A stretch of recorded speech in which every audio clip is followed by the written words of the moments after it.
We've got about over 5 minutes for questions. So I'd like to ask, does anybody want to kick off with the questions? We've got one over here. Go for it.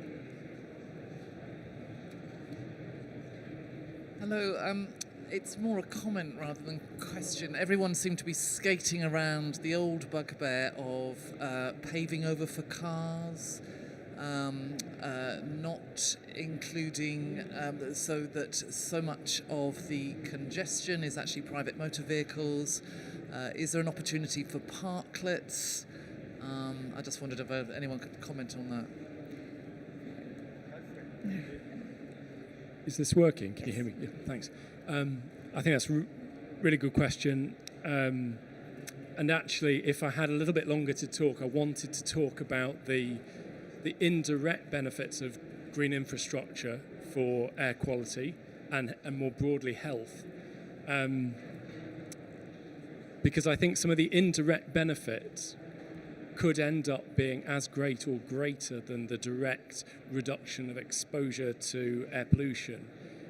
If we can create green, attractive corridors that incentivize active travel, then potentially we're getting people out of the cars, onto the bikes or onto the 2 feet. So we're to some extent reducing emissions at source. We're meanwhile increasing physical exercise, and that alone brings terrific health benefits. We are also in the process attracting people away from areas that are more polluted into areas that are less polluted, that carries with it a further health benefit. I think I was speaking to someone earlier today about the impact that green infrastructure can have on thermal comfort, mitigation of the urban heat island effect, creation of cooler microclimates. And the combination of improved thermal comfort and improved air quality has a terrific impact on human health. So absolutely, we should be seeking to reduce vehicle use, and green infrastructure has a part to play in behavioural change. Can I make a comment to that? It's quite interesting because, as always, there's no one easy, quick fix solution. And obviously our canals and the networks, the blue infrastructure that we have, is they create a fantastic route, quiet ways, cycleways through our city. That creates problems if we want to use them for freight transport, because how am I going to lift heavy aggregates or concrete blocks off a freight boat, canal boat, when I've got access, public access, cycleways and pedestrian ways just across on the towpath? There's always going to be some conflict there. Yes, I can manage it. I can stop the pedestrians and the cyclists from using the towpath as I'm lifting my materials off. But there's always sort of conflicting and difficult discussions to have, I think, about some of these networks. And as I say, I'm a cyclist in London. I would love there to be more cycle paths and more pleasant cycle paths that use green infrastructure to mitigate some of the sort of air pollutants and those sorts of things.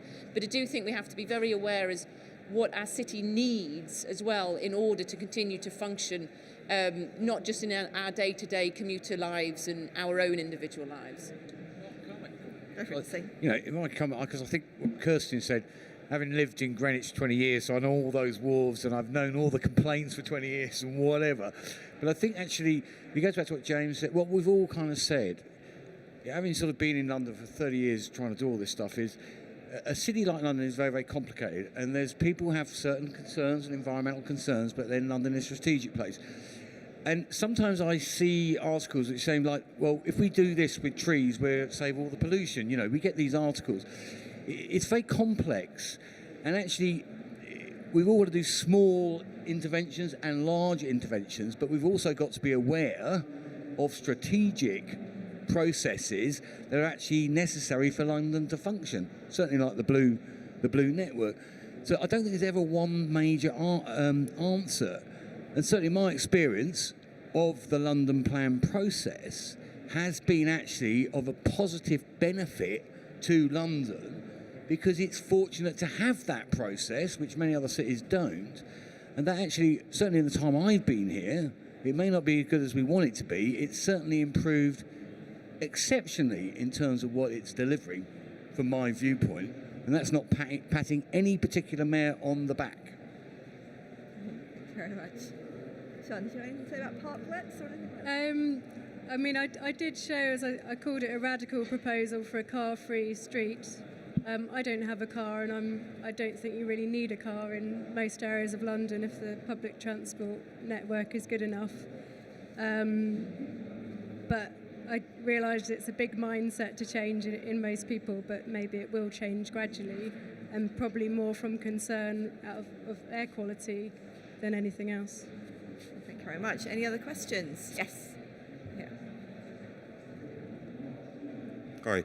How do we get the huge private capital resources into planting trees and the Blue Ribbon Network, rather than relying on the public money, which is scarce?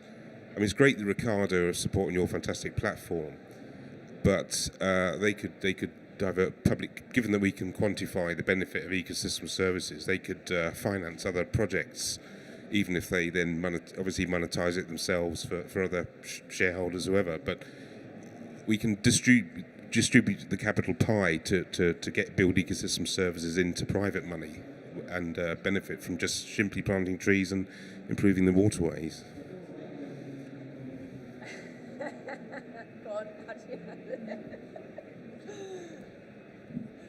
Who's going to start? A shortish answer, give others a chance, but I think there is a need to communicate, disseminate the understanding of what a sensible investment green and blue infrastructure makes. We actually know that green infrastructure can increase house prices locally in improving the quality of life in that area, the appeal of that area. We see the benefits for business in terms of increased footfall.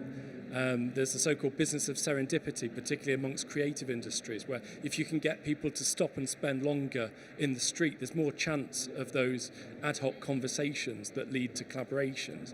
And I think there are some excellent developers that are recognising this and putting serious money into green infrastructure, and it's not just a nice to have. They are investing for their own benefit in the long term. The value is there. We should invest in it. And I think, for me, the Department for Transport's study was a really interesting one, where we do start to identify some of those externalities, the weirdness that happens, why sustainable development isn't more widespread. And now I know, we could discuss here the pros and cons of ecological capital and trying to put pounds and pence on ecology, but it's a starting point to understand the value of things like serendipitous chance encounters, like improvements in air quality. Because the government, I think this is one of the challenges. Whenever I've worked, I don't know the government, but construction projects, we always work in silos. That's my money, that's my money, that's my money. And what we don't see is that by investing in green infrastructure, by investing in the blue infrastructure, it actually might be the public health infrastructure that benefits. But there's no way to sort of share money, share benefit across those pots of money. People are very protectionist over their budget. And I think until we sort of start being able to quantify the benefits somehow and encouraging people to spend a little bit of their money to have benefits, elsewhere, I think we're really going to struggle, because the government should be paying for this, because it has a long-term, cost-effective, socio-economic benefit to society. There's no, private companies, great, but the government fundamentally should be paying for this as well. It's funny, I'm a bird watcher really, got involved in this, and the last 2 years, I spend more time, whenever I have conversations with people, saying that's a governance issue. And one of the problems is actually we have to deliver what we would all like in our own particular format. The governance structures all over Europe are not in place to facilitate that. And I do sit at the Commission on the Ecosystem Services Green Infrastructure Working Group. And, I sit there and go well, institutionally, the UK, institutionally, most cities in the UK, don't have the governance structures at the moment to be able to deliver. And it's a really boring word. People say to me, what do you mean by governance? I said, I don't even really know, but I just know it's a governance issue. And I'm sort of bored, but it's strategic. That there's budget set for air, but there's a budget for that, and they don't cross over, they don't have communications. So there's no interconnection in government. I think they're trying to solve that. And that's, again, which is quite unique about London. London, because of the strategic plan, is a different governance structure. I think we have time for maybe one last question, if there is one. If not, we'll have finished exactly on time. So I will say thank you again to our fantastic speakers, and thank you very much for your participation and your listening. Thank you.